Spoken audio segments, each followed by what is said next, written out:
بسم اللہ الرحمن الرحیم۔ السلام علیکم ورحمۃ اللہ۔ 10th کلاس کے اسٹوڈنٹس کو میں اس ویڈیو میں خوش آمدید کہتا ہوں۔ امید ہے آپ سب خیریت سے ہوں گے۔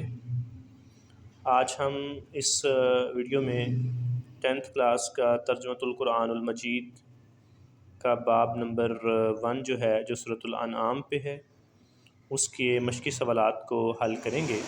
تو اسٹوڈنٹس آئیے اپنی بکس جو ہیں وہ بھی پکڑ لیجئے اور ساتھ ایک پینسل لے لیجئے تاکہ آپ جو مشقی سوالات ہیں ان کے نشان درست طریقے کے مطابق لگا سکیں، جس طرح آپ کو گائیڈ کیا جائے گا۔ تو اس میں جو ہمارے پاس سورۃ الانعام ہے اس کی مشق پہ چلتے ہیں، جو کہ صفحہ نمبر 30 پر ہے۔ صفحہ نمبر 30 پر آئیے تو یہاں پر دیکھیں، پہلا سوال ہے درست جواب کا انتخاب کریں۔ تو اس میں جو پہلا ہے، مشرکین کے نزدیک حلت و حرمت کا معیار تھا۔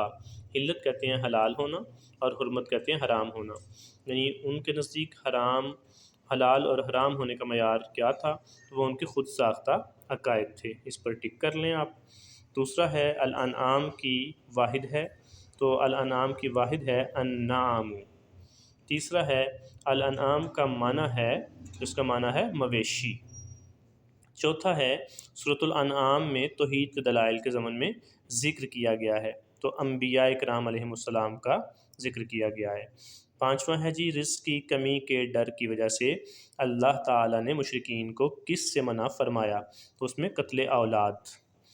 اس کے بعد مختصر جواب دیں، یہ اگلا سوال ہے۔ اس میں پہلا ہے جی، سورۃ الانعام کا مرکزی موضوع کیا ہے؟ تو اس پر آ جائیں، صفحہ نمبر 5 پر اس کا جواب آپ کو مل جائے گا۔ تو صفحہ نمبر 5 پہ آپ دیکھیں، یہ مرکزی موضوع ہیڈنگ بنی ہوئی ہے۔ تو یہاں سے لے کر سورۃ الانعام کا مرکزی موضوع توحید، رسالت، آخرت اور معاشرتی زندگی کے احکام کا بیان ہے۔ اس کے بعد دوسرا سوال ہے مختصر، سورۃ الانعام کی فضیلت میں ایک حدیث مبارک کا مفہوم لکھیں۔ تو آپ اسی پیج پہ آئیں گے، 5ویں پیج پہ ہی مرکزی موضوع کے بالکل اوپر آپ دیکھیں، یہاں پر مسند احمد کی حدیث ہے، یہ اس کا جواب ہوگا۔ سورۃ الانعام قرآن مجید کی ابتدائی 7 صورتوں میں سے ہے، جن کے بارے میں نبی کریم خاتم النبیین صلی اللہ علیہ وآلہ وصحبہ وسلم نے ارشاد فرمایا کہ جس نے یہ ابتدائی 7 صورتیں پا لیں، یعنی سیکھ لیں، وہ ایک بڑا عالم ہے۔ تو یہ دوسرے کا جو نا وہ جواب ہو جائے گا یہاں تک۔ اس کے بعد تیسرا سوال ہے شارٹ، جانوروں سے متعلق مشرکین کے کوئی سے 2 عقائد تحریر کریں۔ تو اس کا جواب آپ کو صفحہ نمبر 6 پر ملے گا، یہاں سے آپ کریں گے اس کا جواب۔ تیسرے کا، مشرکین نے حلال اور حرام کے اصول خود بنا لیے تھے کہ فلاں فلاں جانور صرف ان کے مردوں کے لیے حلال اور عورتوں کے لیے حرام ہے۔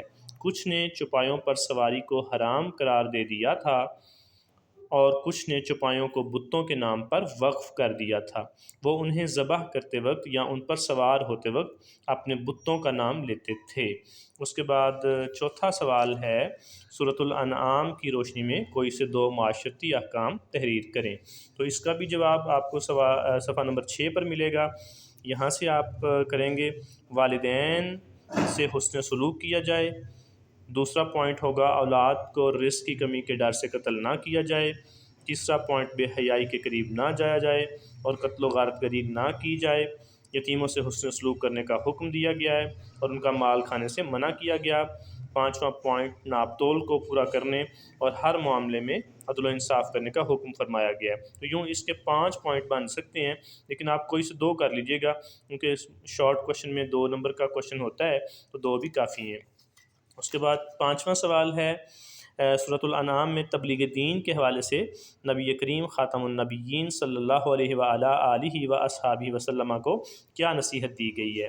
تو صفحہ نمبر 6 پر ہی اس کا بھی بالکل اوپر سے تیسرا پیراگراف ہے کہ سورۃ الانعام، یہاں سے آپ سٹارٹ کر لیں گے 5ویں کا، میں نبی کریم خاتم النبیین صلی اللہ علیہ وآلہ وصحبہ وسلم کو مخاطب کر کے یہ کہا گیا ہے کہ آپ خاتم النبیین صلی اللہ علیہ وآلہ وصحبہ وسلم وحی الہی کی پیروی کریں اور مشرکین سے اعراض برتیں۔ اعراض برتیں مطلب ان سے منہ موڑیں، ان کی طرف توجہ نہ دیں۔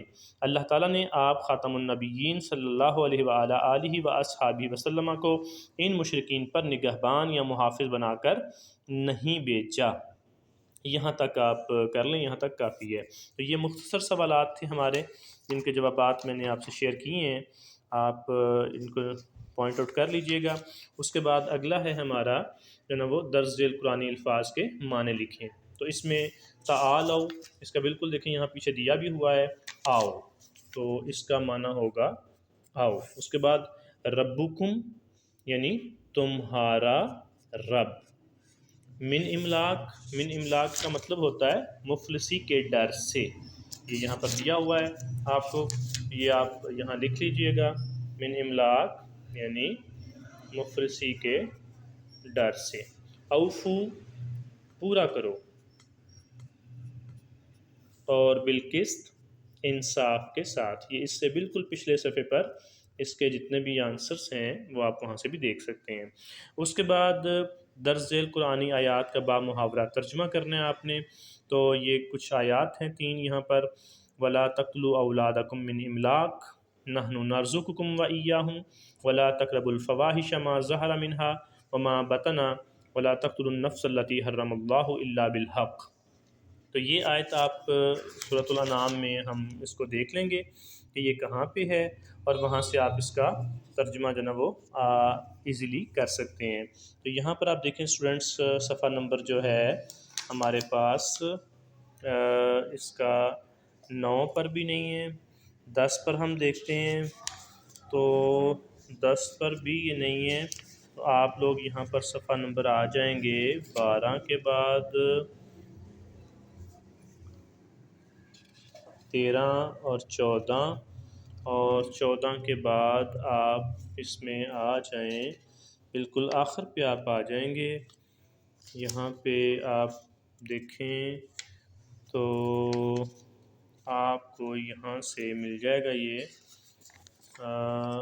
صفحہ نمبر 23، 24، اور 24 کے بعد 25 ہے۔ 25 کے بعد آپ ذرا آگے چلیں تو 26، یہ 27 نمبر صفحہ پر آپ دیکھیں، یہاں پر آپ کو اس آیت کا آپ کو ترجمہ مل جائے گا یہاں سے، وَلَا تَقْتُلُوا أَوْلَادَكُم مِّنْ إِمْلَاقٍ، یہاں سے آپ کر لیجیے گا اس کو، اور وَلَا تَقْتُلُوا النَّفْسَ الَّتِي حَرَّمَ اللَّهُ إِلَّا بِالْحَقِّ یہاں تک۔ تو یہ یہاں سے آپ اس کا ترجمہ کر سکتے ہیں۔ اس کے بعد ہماری جو اگلی آیت ہے، وَلَا تَقْرَبُوا مَالَ الْيَتِيمِ إِلَّا بِالَّتِي هِيَ أَحْسَنُ حَتَّى يَبْلُغَ أَشُدَّهُ وَأَوْفُوا الْكَيْلَ وَالْمِيزَانَ بِالْقِسْطِ نُكَلِّفُ نَفْسًا إِلَّا وُسْعَهَا وَإِذَا قُلْتُمْ فَعْدِلُوا وَلَوْ كَانَ ذَا قُرْبَىٰ وَبِعَهْدِ اللَّهِ أَوْفُوا۔ یہ والی آیت بھی آپ کو اس کے بالکل بعد میں مل جائے گی، یہاں پر یہاں سے صفحہ نمبر 27 ہے ہمارے پاس، وَلَا تَقْتُلُوا النَّفْسَ الَّتِي حَرَّمَ اللَّهُ إِلَّا یہاں سے لے کے آپ نے یہ وَلَا تَقْرَبُوا مَالَ الْيَتِيمِ إِلَّا بِالَّتِي هِيَ أَحْسَنُ، یہاں سے لے کے آپ نے یہ لَا نُكَلِّفُ نَفْسًا إِلَّا وُسْعَهَا وَإِذَا قُلْتُمْ فَعْدِلُوا وَلَوْ كَانَ ذَا قُرْبَىٰ، یہاں تک آپ اس کا ترجمہ یہاں سے کر لیں گے۔ اس کے بعد نیکسٹ آیت ہے، وَأَنْ هَٰذَا صِرَاطِي مُسْتَقِيمًا فَاتَّبِعُوهُ وَلَا تَتَّبِعُوا السُّبُلَ فَتَفَرَّقَ بِكُمْ عَنْ سَبِيلِهِ ذَٰلِكُمْ وَصَّاكُمْ بِهِ لَعَلَّكُمْ تَتَّقُونَ۔ اور یہ آیت بھی آپ کو یہاں سے مل جائے گی، وَأَنْ هَٰذَا یہاں پیج نمبر 28 ہے ہمارے پاس، اور اس کے اوپر شروع میں بالکل مل جائے گی، وَأَنَّ هَٰذَا صِرَاطِي مُسْتَقِيمًا یہاں سے لے کے لَعَلَّكُمْ تَتَّقُونَ تک۔ یہ آیتوں کا جو ترجمہ تھا یہ بھی آپ کو مل جائے گا۔ اس کے بعد تفصیلی جواب ہے سورۃ الانعام کے بنیادی مضامین پر آپ نے نوٹ لکھنا ہے، تو آپ صفحہ نمبر 5 پہ ہی آ جائیں گے، یہاں پر بنیادی مضامین یہ دیے ہوئے ہیں، یہاں سے آپ اس کا باقاعدہ ہیڈنگز بنا کے تو آپ اس کو کر سکتے ہیں۔ پہلا ہیڈنگ آپ یہاں پہ اس پیراگراف کا بنا سکتے ہیں، بنیادی عقائد، تو یہ آپ نے یہ لکھ لیں گے یہاں پر، اور یہاں پہ آپ سیکنڈ ہیڈنگ بنا سکتے ہیں کہ مشرکین مکہ کو تخلیق انسانی اور تخلیق کائنات میں غور و فکر کی دعوت۔ یہ آپ پوائنٹ بنا کے اس کو کر سکتے ہیں پورے کو۔ اس کے بعد مشرکین کا طرز عمل، یہ آپ ہیڈنگ بنا سکتے ہیں یہاں پر۔ اس کے بعد توحید کے دلائل ہیں، یہ ہیڈنگ بن سکتا ہے ہمارے پاس یہاں پر۔ اس کے بعد انبیاء یا کرام علیہم السلام کا تذکرہ ہے، یہ ہیڈنگ بن سکتا ہے یہاں پر۔ تلقین کرنے والے تھے یہاں تک۔ اس کے بعد نبی صلی اللہ علیہ وسلم کو تلقین، یہ آپ کر سکتے ہیں، نبی کریم صلی اللہ علیہ وسلم کو تلقین، تو یہ آپ اس میں کر سکتے ہیں۔ اس کے بعد حلال و حرام کے مسائل ہیں، یہ آپ کر سکتے ہیں۔ اس کے بعد یہاں بھی آپ ہیڈنگ بنا سکتے ہیں معاشرتی احکام، اور پھر اس میں یہ سارا آ جائے گا ہمارے پاس لاسٹ والا پیراگراف۔ تو اس طریقے سے آپ یہ جو بنیادی مضامین کا لانگ کوشچن ہے اس کو اٹیمپٹ کر سکتے ہیں۔ امید ہے اسٹوڈنٹس آپ کو اس ویڈیو سے وہ مشقی سوالات کو حل کرنے میں مدد ملی ہے۔ آپ اس چینل کو سبسکرائب بھی کریں، اور اس کو اپنے وہ دوسرے جو آپ کے اسٹوڈنٹس دوست ہیں ان کے ساتھ شیئر بھی کریں تاکہ ان کا بھی فائدہ ہو سکے۔ اللہ کریم ہم سب کا حامی ناصر ہو، آمین یا رب العالمین۔